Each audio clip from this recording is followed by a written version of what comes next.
Hello everybody, it's the old captain here. Go to my website, captaincapitalism.blogspot.com, or follow me on Twitter. Why? I don't know. That's just what they say. Actually, all the money is here. The money is here. At assholeconsulting.com, where I, the world's only professional asshole, will not lie to your face like your ass-kissing teachers, your guidance counselors, or your parents. No! I will be the older brother that you never had but desperately needed, and I will kick reality into your ass. We have a request from a young man, and the young man writes, "Hey asshole, my name is Nate." Nate writes, I always kind of fear, I don't want to mention people's names, so I try to keep people anonymous. But apparently Nate wants everybody to know he's Nate. Well, fuck you, Nate. Hi asshole, my name is Nate. You may use my first name. I'm a 22-year-old.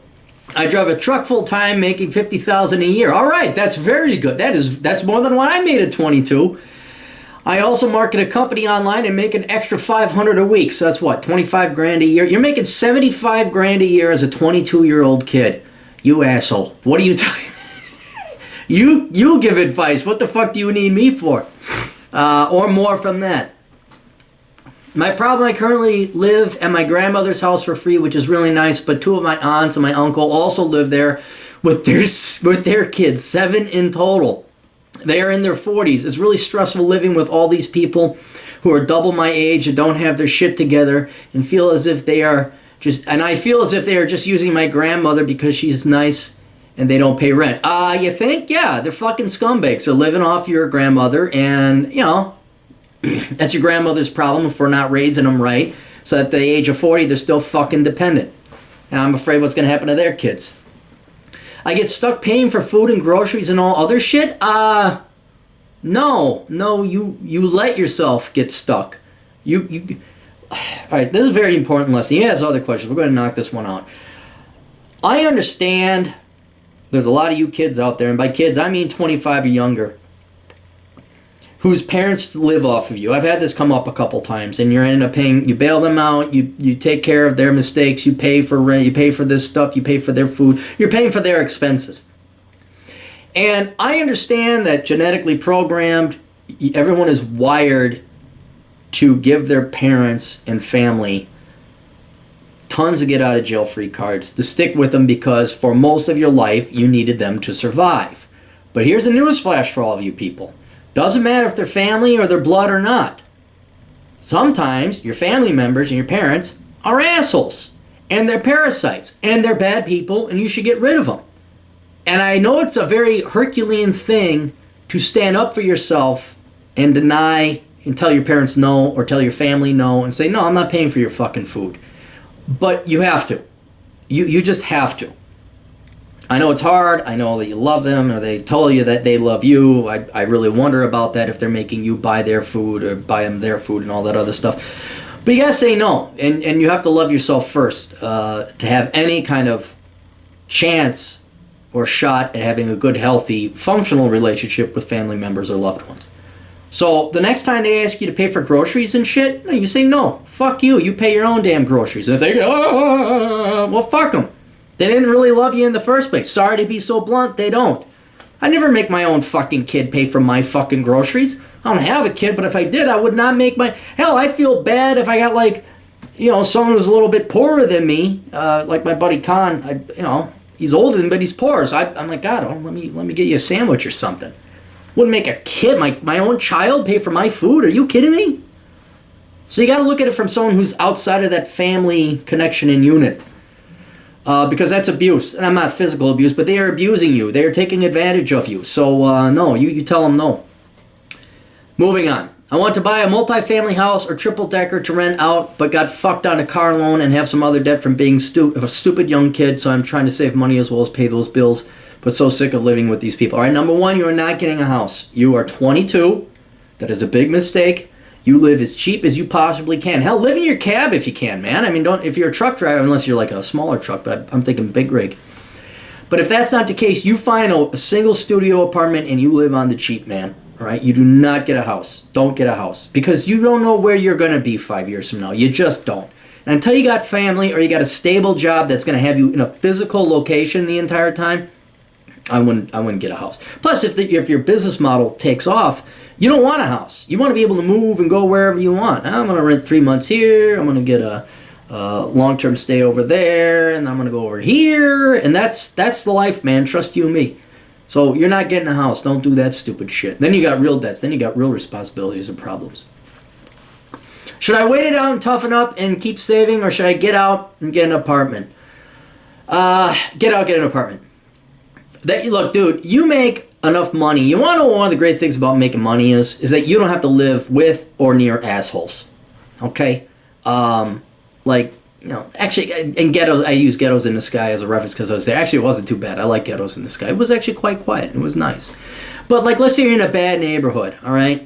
You want to get the fuck out of the bad neighborhood. That's one of the benefits of having money. You notice how people with lots of money don't live in bad neighborhoods and people with no money live in bad neighborhoods? First thing you do is get out of the bad neighborhood, right? Now, I'm not saying you go and live in Beverly Hills, but you make plenty money, dude.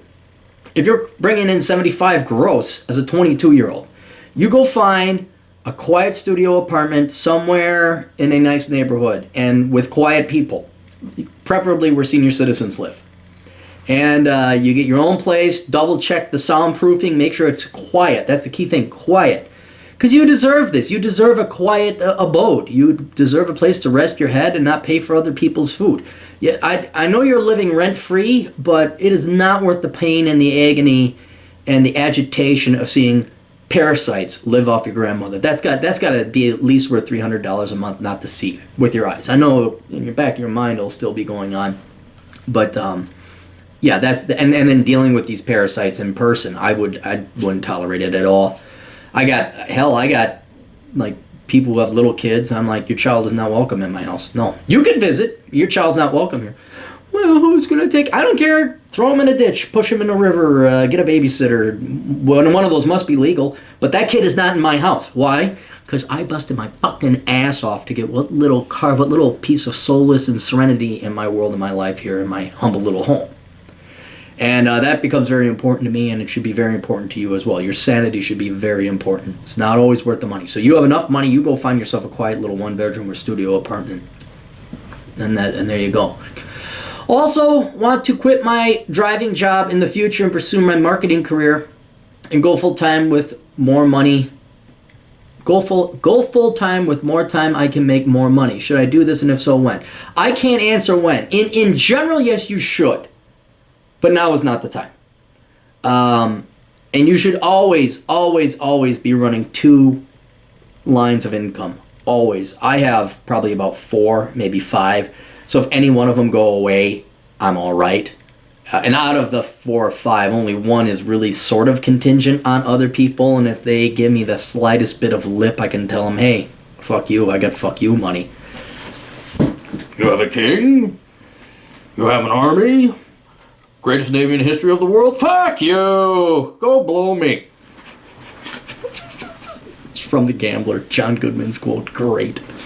Anyway, keep your truck driving job, because with business ideas, especially for 22-year-olds, because you haven't failed yet, you will fail. Maybe not in this. Maybe you won't fail. I can't say that with certainty. But failure, you're too young to fail. Things can fail for no reason whatsoever. I remember I was doing great. All of a sudden, everything went to pot.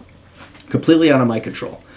So I would keep your truck driving job, keep working at that, and then push your marketing career as well. And you're gonna have to work at least 1.5 jobs, if not 2. You're gonna have to drive during the day and work your marketing thing at night or during the afternoon or on weekends. How much you want to make that marketing business of yours work?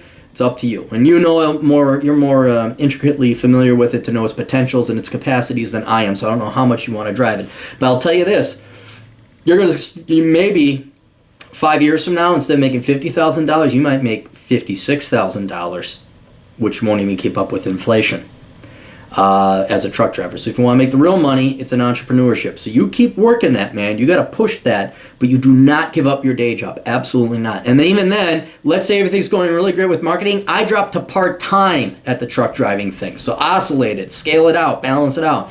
Never, ever give up that second line of income. And then unless you're really, really, really, really confident in your marketing company, you always have 2. Always have 2 so you can fall back upon it. Anyway, when should you do it? You'll know when. I can't tell you when because I don't know your company.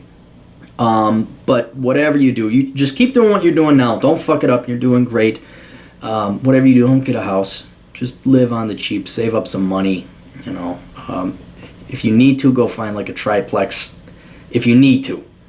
But yeah, I would just keep working up your money and doing and go have some fun. You know, take a vacation or something every once in a while. Because I got news for you. Ain't no 22-year-olds out there making 75 grand a year like you are, and more or less half of it being your own boss. So you're doing good. You deserve better. Get out of that fucking family. Get out of that fucking house. Find yourself a nice, quiet apartment, and treat yourself with a PlayStation 4. Toodles.